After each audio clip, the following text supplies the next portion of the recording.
एक नदी के किनारे उसी नदी से जुड़ा एक बड़ा जलाशय था।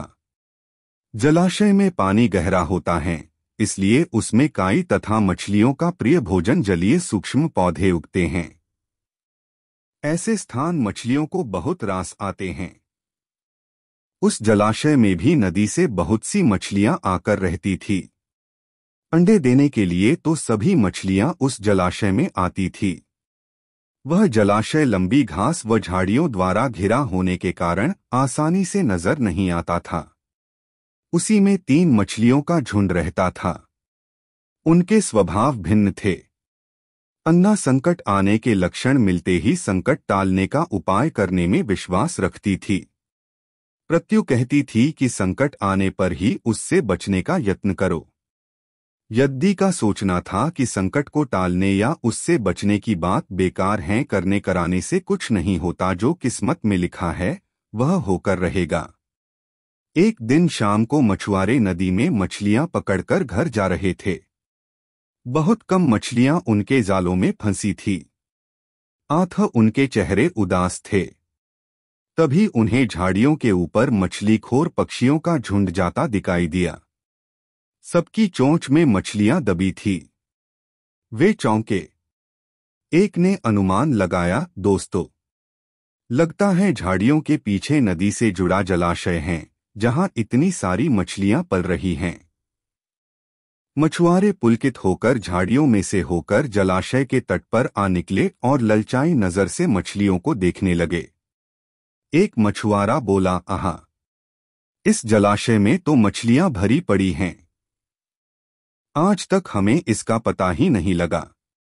यहां हमें ढेर सारी मछलियां मिलेंगी, दूसरा बोला।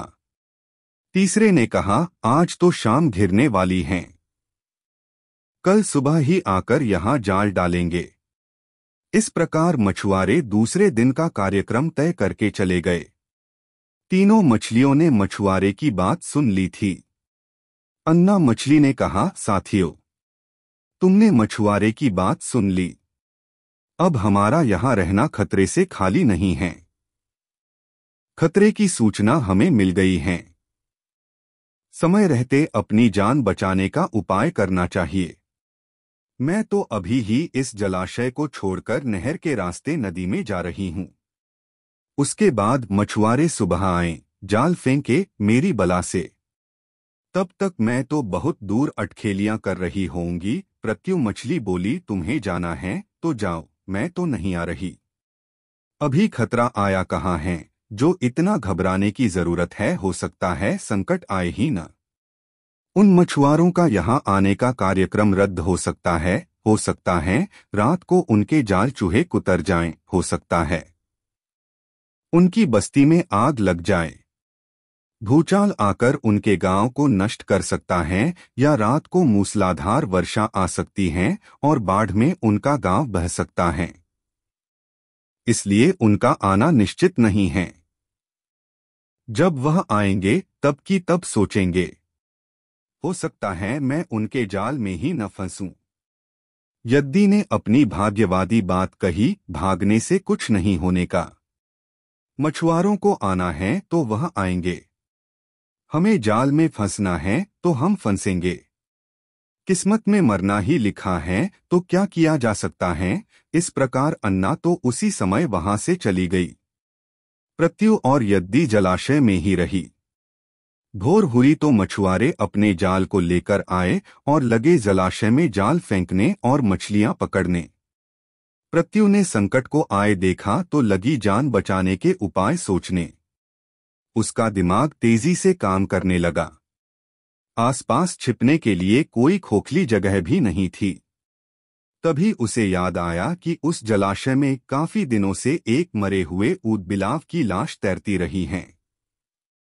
वह उसके बचाव के काम आ सकती हैं। जल्दी ही उसे वह लाश मिल गई। लाश सड़ने लगी थी। प्रत्यु लाश के पेट में घुस गई और सड़ती लाश की सड़ांध अपने ऊपर लपेटकर बाहर निकली। कुछ ही देर में मछुआरे के जाल में प्रत्यु फंस गई। मछुआरे ने अपना जाल खींचा और मछलियों को किनारे पर जाल से उलट दिया। बाकी मछलियां तो तड़पने लगीं, परंतु प्रत्यु दम साधकर मरी हुई मछली की तरह पड़ी रही। मछुआरे को सड़ांध का भभका लगा तो मछलियों को देखने लगा। उसने निश्चल पड़ी प्रत्यु को उठाया और सूंघा, यह तो कई दिनों की मरी मछली हैं, सड़ चुकी हैं। ऐसे बड़बड़ाकर बुरा सा मुंह बनाकर उस मछुआरे ने प्रत्यु को जलाशय में फेंक दिया। प्रत्यु अपनी बुद्धि का प्रयोग कर संकट से बच निकलने में सफल हो गई थी। पानी में गिरते ही उसने गोता लगाया और सुरक्षित गहराई में पहुंचकर जान की खैर मनाई। यद्दी भी दूसरे मछुआरे के जाल में फंस गई थी और एक टोकरे में डाल दी गई थी। भाग्य के भरोसे बैठी रहने वाली यद्दी ने उसी टोकरी में अन्य मछलियों की तरह तड़प कर प्राण त्याग दिए। सीख, भाग्य भी उन्हीं का साथ देता है जो कर्म में विश्वास रखते हैं और कर्म को प्रधान मानते हैं। भाग्य के भरोसे हाथ पर हाथ रखकर बैठे रहने वाले का विनाश निश्चित है।